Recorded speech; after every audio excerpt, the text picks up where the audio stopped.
Okay, all right. So our first and only review of the day is going to be for the film How to Train Your Dragon. And this isn't the one from 2025 that just came out. No, we're talking about the one from 2010, the OG How to Train Your Dragon, the animated How to Train Your Dragon here. There is the remake, live action remake out right now. People can watch, which Dust, who is a co-host of the channel, he reviewed it yesterday. That review is going to be coming out on our YouTube pretty soon, youtube.com, the afternoon tune. And he said, well, basically, if you watch the animated one, have you seen that? Well, you've basically already seen the remake. So there's no point in going to see the remake if you've already seen this. It's beat for beat, pretty much the same thing as the animated film there. Hunter, have you seen the live action remake? I will be seeing that probably this upcoming week. That'll be one of the. I will get into it. I have a big connection with this franchise, so I'll probably see it, but not yet. Yeah. I mean, he did say that the money looked like it was there with How to Train Your Dragon 2025. Like the dragons look, really good and everything like that. You did have that in it. Hold on, let me pull it up here. So he did say that that element was good in the movie, that the dragons and all that stuff that they did look good. And from the trailer, they do look pretty good. You can also see this movie in IMAX if you want to. So that probably enhances the experience. I don't know if Dust saw this in IMAX, but that probably helps there. But yeah, I can say that these dragons look good. These look like type of dragons maybe you would see on maybe House of the Dragon or Game of Thrones or something like that, which is nice. But yeah, so you have that. So DreamWorks decided to get on the live action remake bag that Disney's been doing for the last decade or so now, when they're remaking all of their animated classic films. We just saw one that just hit theaters just a couple of weeks ago, which was Lilo and Stitch. That one. Did you see that one? I didn't, but it is one of the highest grossing films of the year, which just come on, people. Can you see other things? Like, can you watch other shit? Stop giving the mouse your money. There's other things that you can watch. Just yeah, but this is why they keep doing it, man. Like, cause what is it made? Like 870 million, some shit like that. Like it's made. It'll probably hit 1 billion. So like. Yeah. It's made 815 million so far on a 100 million Oh my budget.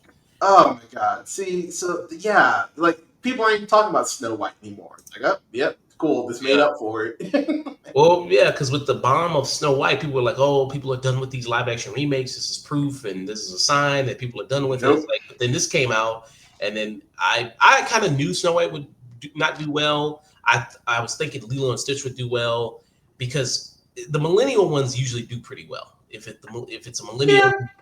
a live action remake, they tend to do pretty well. Not the more older classic, kind of Disney films when they remake those. Not a lot of people care about those too much, I feel like. But yeah, so they'll do more remakes because they still have other Disney millennial classics they can do. They can still do Hercules. I think they've been talking about that for a minute now, right? I think they said they're doing Hercules. I think that's confirmed. Yeah, they're doing Hercules there. There's always people who fan cast who's going to be like the singers, like they want like with Jennifer Hudson. I've seen fan cast people want her, and That feels like a layup, though. Like I feel like they'll at least offer her a role. Like I mean, outside that shitty talk show, like what is she doing? Like, so. Dayton Common, I guess. I don't know. I mean, yeah. Oh, are they dating? I think so, right? They're Really? dating, right? Are they? Oh, that's a good looking couple. At least that's something. But yeah, I mean, yeah, you'll have to cast some people as the muses, but yeah, like they're gonna keep making these. They're gonna keep making these because they keep making money. Like that's the thing. Like even Snow White, even though it didn't do gangbusters, like it. I think that's the thing people don't realize is even if you watch the shit on Disney Plus, you are still putting money in Disney's pocket. Like so, at the end of the day, even if it flops at the box office, it'll probably make it up through merchandise or through streaming numbers, or it'll like it'll be like fucking Elemental, where it just randomly starts to make money, which I still don't fucking understand. So yeah, they're gonna keep making these until they don't make money. At the end of the Yeah. day. And they still got a good, like I said, still more movies. Hercules, Emperor's New Groove. Which, don't do that. Don't remake Emperor. There's no fucking reason to remake Emperor. I mean, there's really no reason to remake Emperor's New Groove. Like, yeah, don't do that. They will, but don't do that. Yeah. So yeah, and this continues the trend of them. How to Train Your Dragon. But we're talking about the 21 from 2010. There, I haven't seen this one in a minute. Since it probably close to when it came out, I haven't seen How to Train Your Dragon. And what is this about? So you have a boy named Hiccup Horrendous. Which with that name, why wouldn't you be a fuck up?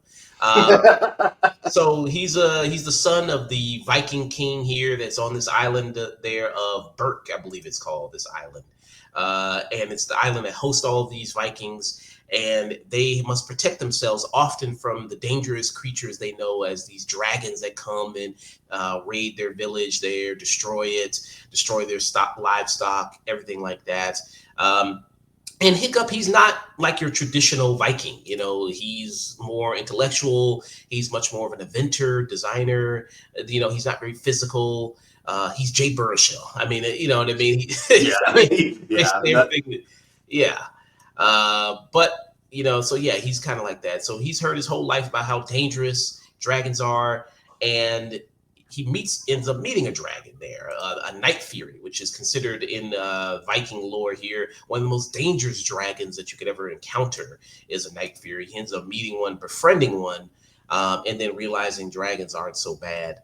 And you know, all the time that society of these Vikings have had dragons all wrong there, and it becomes very pivotal. His relationship with this dragon to create a bond between dragons and humans. Um, yeah, very much. And this is directed by Dean DeBlos and Chris Sanders.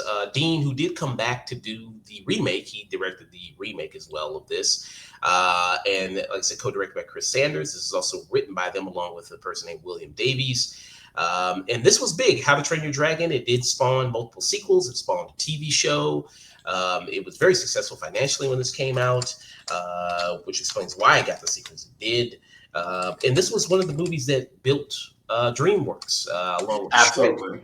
Shrek, along with Kung Fu Panda, Boss Baby, along with good old Boss. Yeah, those made money. They did. Like, so on a budget of 165 million, the first How to Train Your Dragon made 494.9 million dollars.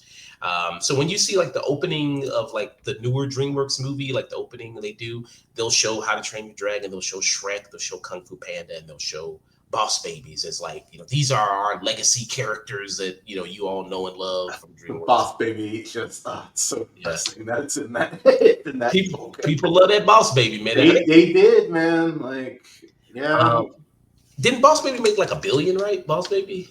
Oh God, I hope. You know what's ironic though? That's one of the earlier reviews that I did on my channel, and I actually gave it a B- because I was shocked at how the metaphor is very clear in the Boss Baby, but it's one of those movies where I was like, this should suck. Now the second one is terrible. The second one is goddamn awful, but this first one is actually tolerable, at least. But okay, it didn't make $1 billion. Okay, the first one did. No, it didn't. Okay. I was about to say, woo, okay, don't scare me like that. And hey, how's it going there, Neil? Neil's a great guy there. Neil helped me with a review for High and Low. He came on that, and that's going to be coming on the channel pretty soon there as well. So yeah, very, very great guy. And I'm probably going to have him on again for a review for Superman as well. Yeah, so Hunter, what are your thoughts here on How to Train Your Dragon? Yeah, so actually, do I have any? Hang on. So yeah, I love How to Train Your Dragon. Back when I started my job at the time, I had a very, very bad day, and I went to Build-A-Bear, and I was like, I need something for emotional support, and so I got this stuffed Toothless. And anytime I was having a rough call or I just needed to decompress a little bit, I throw on some Kendrick and I would hug this dragon. It's the first movie I saw in IMAX. So I saw this in IMAX 3D back when I was living in Texas. I actually saw this and Ghost Protocol back to back, which was a great double feature.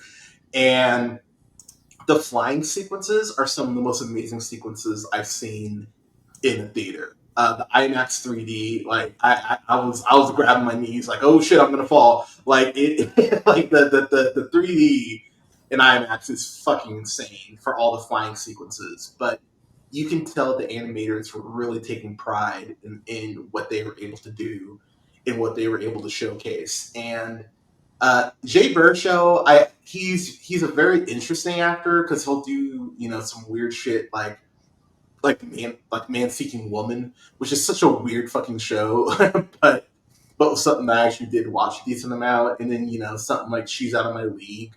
But then you see him in something like This Is the End, where he is funny, but there's a lot of dramatic beats to that movie, a lot more than people realize. And not everyone can be a great voice actor. I would point you to What If, Marvel's What If, as proof of that.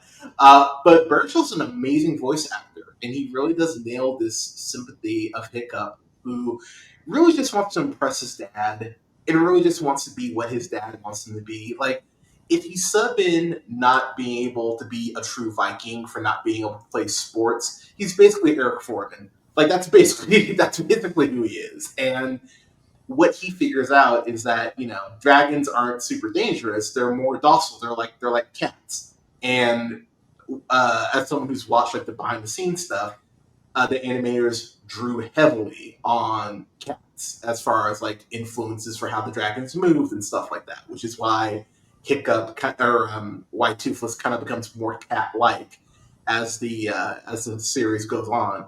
But there is the way that they form this friendship between Hiccup and Toothless.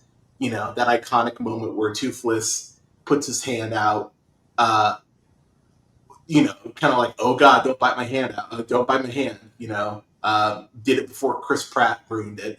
Like it's a really cool moment, and this movie just works in every aspect, from the plot to Hiccup actually having a consequence that isn't wiped away for the rest of the films. Because having a kid lose his foot in a movie is fucking wild. Like, I don't think people talk about that nearly enough. Like, that's a big fucking consequence that occurs, and you're kind of like, oh shit, all right.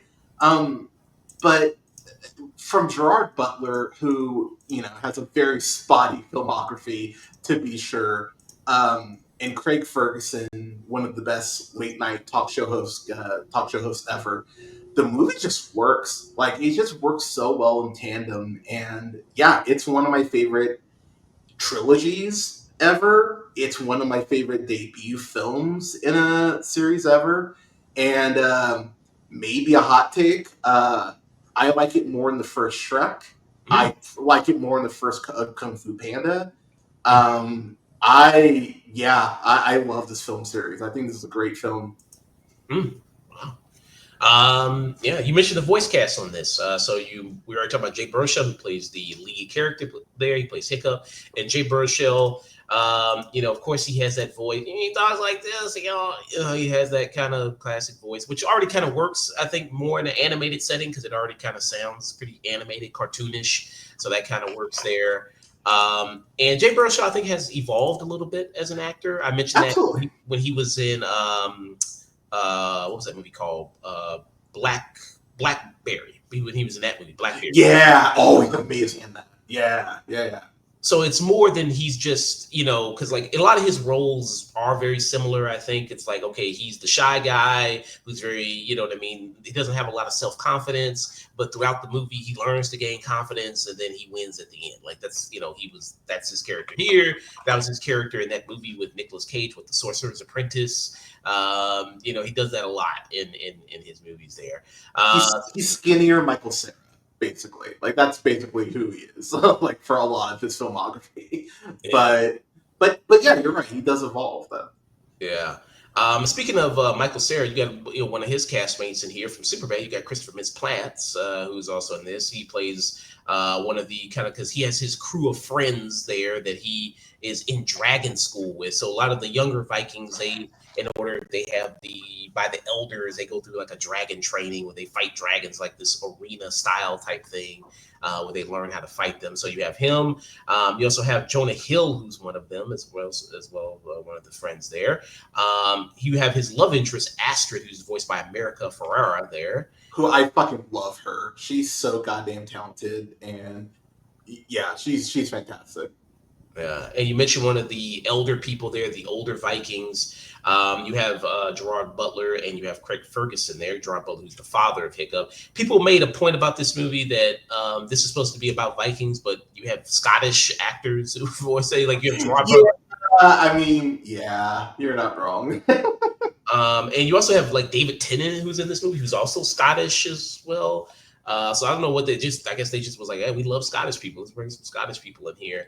I heard in the newer movie they do a thing where they said like, "Oh, well, they brought in people from it has people from all around the world, on this island of this Burke it's called there." So they do that. That also gives a reason why you have Nico Parker, who is the live action version of Astrid, who's the Great job, racist, by the way, just attacking this child. Like, you fucking assholes. Just, like, black people can't swing a sword. How dare you? Yeah, like, fuck off. People might know she was the Joel's daughter there in The Last of Us. She appeared in that. That's right. Yeah. Heartbreaking. She was also she's the daughter of Thandie Newton, which if you look at her, you go like, oh yeah, that looks like Thandie. Oh, okay. Yeah, that tracks. Okay, that makes sense. She got some Nepo assistance there. You know what I mean? She's the daughter of Thandie Newton and the daughter of filmmaker Old Parker there. So they did that. He directed Mamma Mia. Here we go. He directed that. That's what. Really? Well, that's upsetting. Yeah. So they expanded in the live action. They add the fact that yes, there are people from all over the world that come and live on Burke there. So so that's part of the voice cast. Some other people here. You have Kristen Wiig. You got T.J. Miller. Rest in peace, T.J. Miller's career. Dude, seriously, man, holy shit, yeah. So it's a good voice cast. A lot of good comedians in here. Good actors in here as well. That really make for add much to it, especially Craig Ferguson, who he's fantastic. Well, I think this was this. I can't remember if this was before Winnie the Pooh or after Winnie the Pooh, but he voices Owl in Winnie the Pooh. And he's fantastic in that too. Another great animated film, by the way. This was before, because it was okay. Yeah, it was 2010, and then Winnie the Pooh was 2011. Oh shit, okay. But yeah, Craig Ferguson is a shockingly great voice actor. For as much as he doesn't give a fuck, like he locks in when he's doing these animated films for some reason.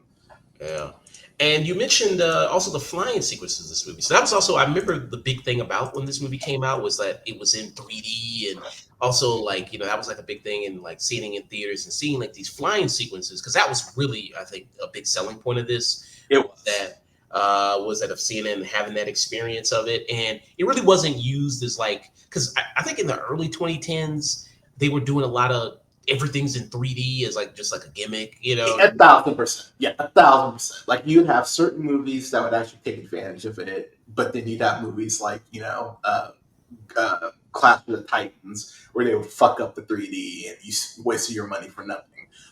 Here was a movie that actually justified the price for paying for 3D, and again, as someone who saw this in IMAX 3D, holy shit! Like that first sequence where he flies with Toothless, like blew me away. It's still one of my favorite sequences in an animated film. Also, Cloudy with a Chance of Meatballs, that had great 3D as well. That's another one around this time.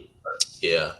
That was like kind of all the rage. It felt like in the early 2010s, everybody was trying to do 3D and add it to the movie. Because like I think maybe it was because of Avatar. Maybe people wanted to do that. Yeah, because people saw what Avatar made, and they're like, "Oh, if we charge an additional, $5 a ticket, we can." And I don't think I'll still see stuff in 3D. Like I saw Multiverse of Madness in 3D. That was a ton of fucking fun. Despicable Me 4, not so much. but sometimes you'll get lucky and get something in 3D that actually kicks ass. So yeah.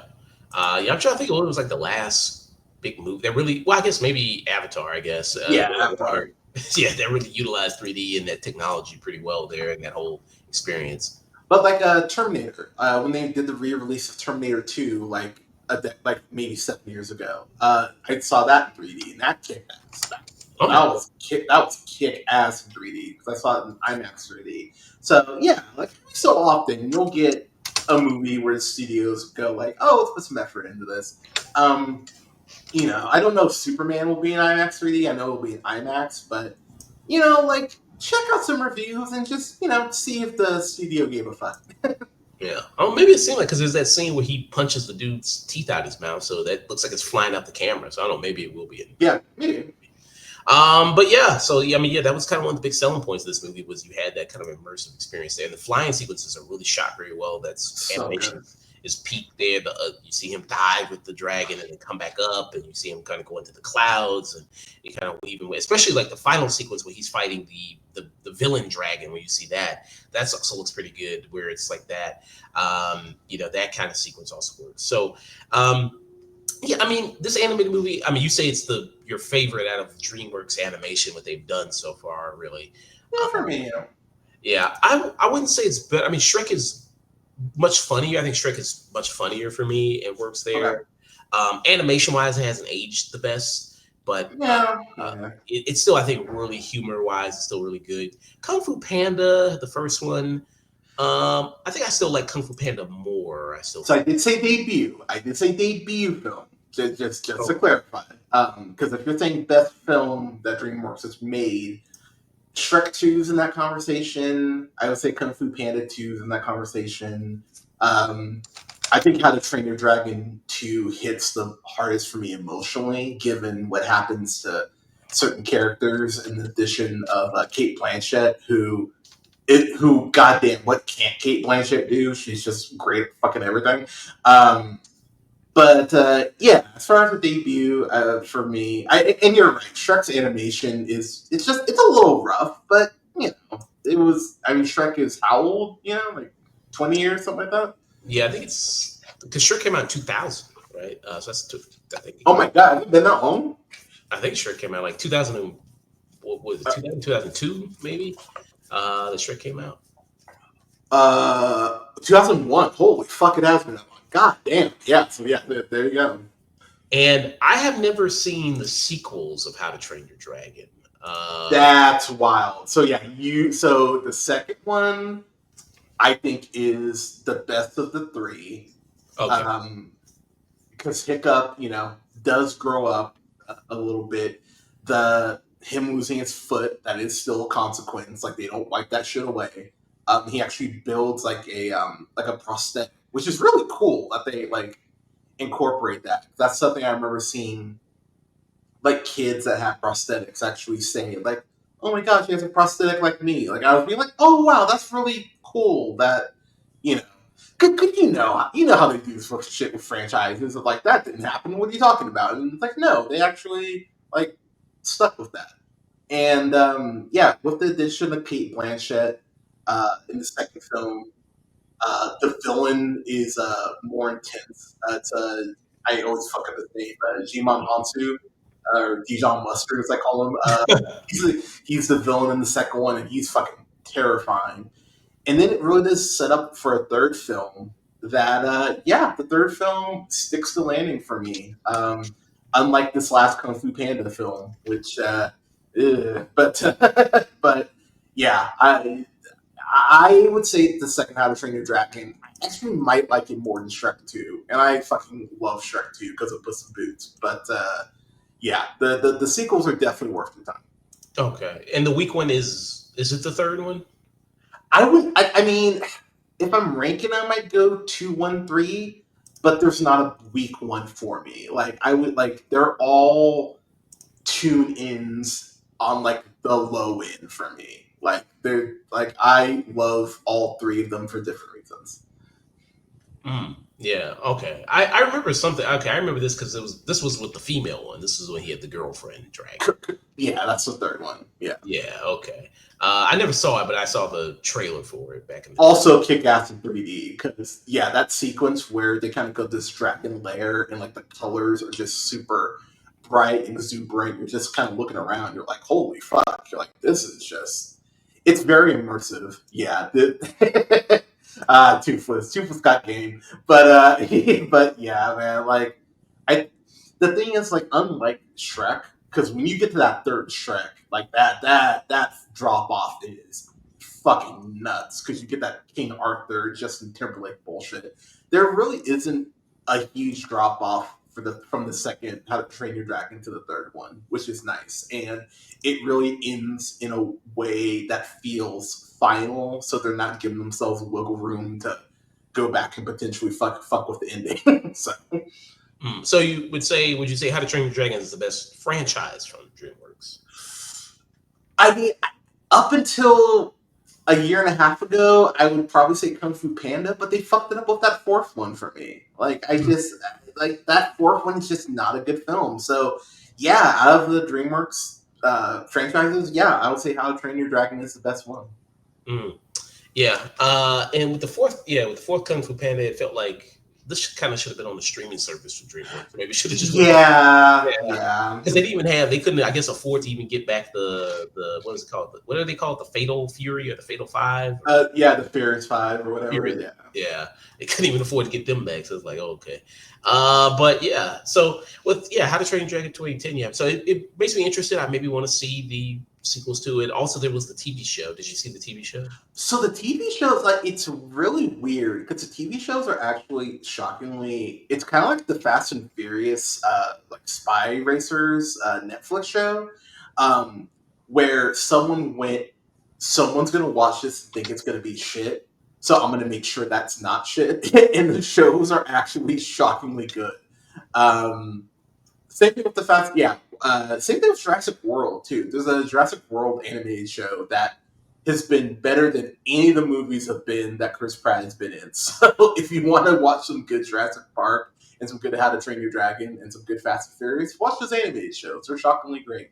But the animated sequences in there, like, there's some money behind those, and obviously the voice cast is different, but the show works pretty well in tandem with all its pieces. So, gotcha. Okay, and this is based on a book as well. So it is this series is based on a book. The book is by Crescenda Caldwell, there, who wrote a book series called How to Train Your Dragon. There, so she did do that. So if people want to go and read the book, maybe it's a good children's book. They did. Hey, maybe it's want to introduce them to the literature there. Say, hey, this is also based on a book, kid, and let's read the book together. If you're a parent and you want to, there you go. A thing like that. But this is a classic animated type film. Here you have your classic animated type story. You have a boy and he's an outcast in his village or town or whatever you have there, and he's left to his own devices. Of course, it always has the animated thing of his mother is no longer living or his mother's not there. That's always, you already have one missing. Yep, might as well be a Disney movie. Yep, just give her that mom. So you do have that aspect of things there. I think all things considered, this movie's aged pretty well. I mean, for 15 years, I think it still looks pretty solid as an animated film there. Something you would still see today. I'm not as super in love with the kind of lore and the aspects of How to Train Your Dragon and like the story. That's maybe why I just stopped at the first one. I was like, I'm good on that. I maybe don't want to see a second one or the third one. Not to say this is bad at all. I still think it is good for the things that we mentioned about it, for the action sequences, the flying sequences in here that I think are really good.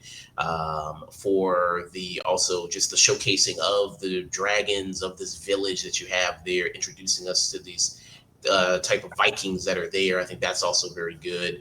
And then of course, he has the love interest there of one of the girls there. They're cute together. I think they work together as well. Him and Astrid, classic back and forth type of thing. Oh, absolutely. Yeah. That you got. But and it's like a lot of theme in animated movies is, well, you got to be yourself. Being yourself is going to win out in the end because everybody else is wrong, but you just stay yourself. That's going to work. And it has which is a sweet message. It honestly is. Yeah. Some people need to hear more. And like you said, I mean, to have the kind of the real world consequence of him, losing his leg, which is pretty intense there. I think that's good. And they kept that throughout the series, as you say. So I think, that's pretty awesome as well. Yeah, so I would give it a. I'd give it a tune. I think it's a good tune-in movie. For me. What about you? Yeah, I have genuine admiration for these films. I've been on the show enough times. I fucking hate bad kids films. It's probably my biggest peeve as a critic. It's like just because you're making these for kids and to see how studios cough Moana 2, the way that some of these studios just don't fucking care. It really does piss me off, and it just fills me with fucking rage. And to see how DreamWorks clearly learned their lesson, because, like I said, those first two Shrek films, great, awesome, excellent. Those last two Shrek films, I think, are pretty garbage filled. Especially Shrek the Third. That King Arthur Timberlake shit is just turd in the punch bowl.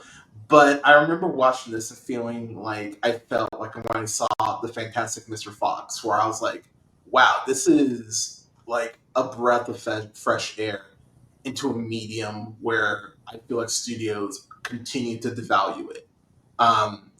Same thing like I felt when I saw Del Toro's Pinocchio, and like when I saw Robot Dreams, and when I saw Flow last year. Like the things you can do with animation can be so special if you treat it with the respect that it deserves. So for me, just because I like the second one better, this is a low peak for me. I probably watched this. So I saw this in theaters. I want to say about four times. Wait, yeah, because I saw it in regular 3D, IMAX 3D, and then I saw it just like regular standard. I love this movie. So yeah, low peak for me. Okay, so low peak from you. For that. Okay, okay. For How to Train Your Dragon. Okay, low peak. And what would you give the sequel? Would you give it kind of more higher peak, or like the second? Yes, Would you give like the second one like a high peak? high peak for the second one, and then the third one, just because it sticks to the landing, I'd probably go either highest of the tune in or a low peak, because the last 20 minutes just I'm a blubbering mess at the end of the third one, and the actual ending is so fucking perfect for me. So yeah, I'd probably go low peak for one, high peak for two, low peak for the third one. Mm, okay, so a tune in for me and a low peak for Hunter for How to Train Your Dragon 2010. Apparently, they already have the sequel for the live action one planned out, and that's got Shocker. they already have that planned out already. So Yeah, not surprising. I don't know if it's going to actually follow through because it depends on the box office of a lot of this one. And this has a big budget on the remake. It has a $150 million budget. So far, it's made 400. $42.6 million so far. So, uh, Okay. so it has to do probably close to Moana. I mean, I was going to say Moana. Lilo and Stitch numbers there. Yeah, you probably want to get around like 600, 700 million ish, probably. But yeah, I think 600 on the low end. If this hits $600 million, I'm sure that there will be a sequel regardless. But yeah, it's probably got to be around 500, 600 mil. Yeah. And you said you are planning on seeing it, right? The live action. I will at some point. I've got a lot of movies I gotta catch up on, so like I gotta prioritize. Like I still gotta watch Sinners. Like I gotta figure. I got a lot to catch up on. Damn, you haven't So seen Sinners yet? dude, I haven't. Dude, I've been broke. I haven't seen Yeah. shit. So yeah, man. So like the next month I'm gonna be at the theater quite a bit. So yeah. So I just saw Friendship like last week. So yeah, I'm catching up on shit slowly but surely. So, but yeah, I'm gonna make sure I see this. All right. So that was our review for How to Train Your Dragon.